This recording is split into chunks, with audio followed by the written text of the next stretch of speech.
রাজ্যপালকে পাল্টা তোপ তৃণমূলের। রাজ্যপালের কোনো সম্মান নেই, নিয়োগকর্তার কাছে ছুটে গেছেন রাজ্যপাল। কেন্দ্রকে যথাসময়ে জবাব দেবে রাজ্য, এমনটাই মন্তব্য করেছেন তৃণমূল কংগ্রেসের সাংসদ শান্তনু সেন।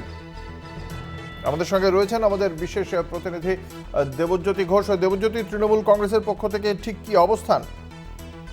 তৃণমূল কংগ্রেসের প্রাক্তন রাজ্যসভার সাংসদ শান্তনু সেন আজকে একটা সাক্ষাৎকারে জানিয়েছেন যে যার মান আছে তিনি মানহানি মামলা করেন।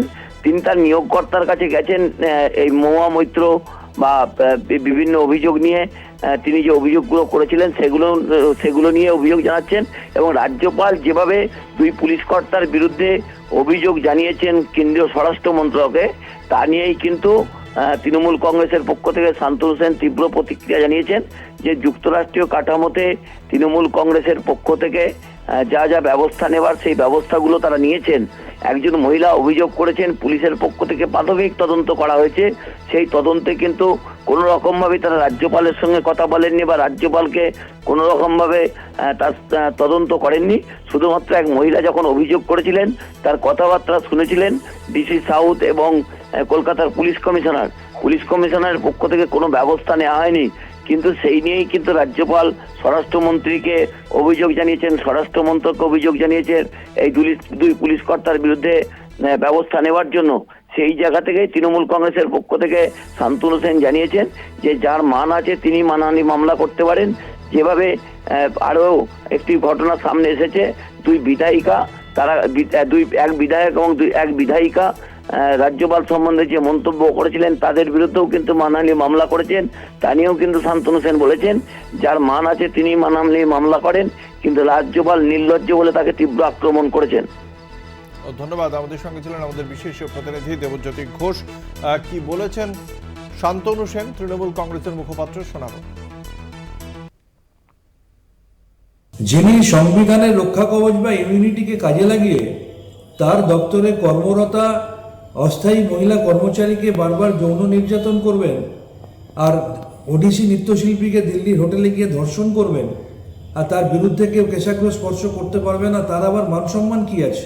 রাজ্যপাল ছুটে গেছেন তার এমপ্লয়ারের কাছে, যারা তাকে এই বাংলায় পাঠিয়েছে শুধুমাত্র বাংলার তিনবারের নির্বাচিত সরকারকে বিব্রত করার জন্যে, যারা শুধুমাত্র পাঠিয়েছেন ভারতবর্ষের একমাত্র মহিলা মুখ্যমন্ত্রী, বাংলার তিনবারের মুখ্যমন্ত্রী মমতা ব্যানার্জিকে অসহযোগিতা করার জন্যে, সরকারকে সব রকম কাজে বাধা দেওয়ার জন্যে তিনি তার এমপ্লয়ারদের কাছে ছুটে গেছেন।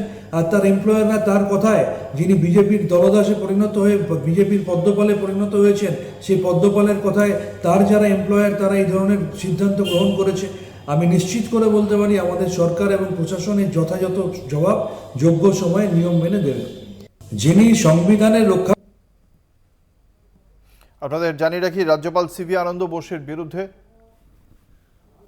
আমাদের সঙ্গে এই মুহূর্তে রয়েছেন টেলিফোনে বিজেপি নেতা রাহুল সিনহা। আপনাকে কলকাতা টিভির পক্ষ থেকে স্বাগত জানাই। রাজ্যপাল সিভি আনন্দ বোসের বিরুদ্ধে যে যৌন হেনস্থার অভিযোগের তদন্ত শুরু করেছে কলকাতা পুলিশ, তারই প্রেক্ষিতে কলকাতা পুলিশের ডিসি এবং ডিসি সিপি বিনীত গোয়েল এবং ডিসি সেন্ট্রালের বিরুদ্ধে পদক্ষেপ করার চিন্তা ভাবনা করছে কেন্দ্রীয় স্বরাষ্ট্রমন্ত্রক। আজকে তারই তীব্র প্রতিবাদ করেছে তৃণমূল কংগ্রেস। কিভাবে দেখছেন এই বিষয়টিকে? একদম সঠিক কাজ আছে, তার কারণ যে যদি ওরা রাজ্যপাল যে সংসদীয় গণতন্ত্রের রক্ষা কবচ পান, এই বিষয়টা ডিসি এবং সঙ্গে সঙ্গে পুলিশ কমিশনারের না জানার কথা না।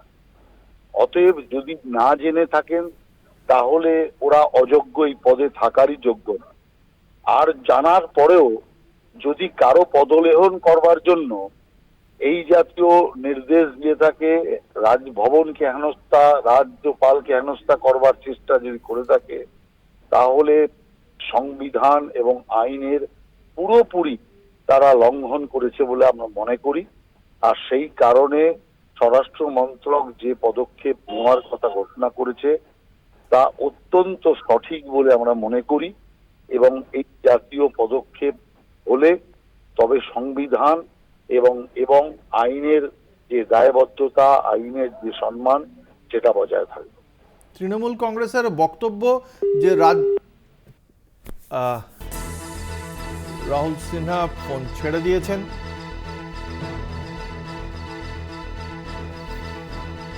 আপনাদের জানিয়ে রাখি, বিনীত গোয়েল কলকাতা পুলিশ কমিশনার এবং ডিসি সেন্ট্রাল ইন্দিরা মুখোপাধ্যায়ের বিরুদ্ধে পদক্ষেপের প্রক্রিয়া শুরু করেছে কেন্দ্রীয় স্বরাষ্ট্র মন্ত্রক, এমনটাই খবর।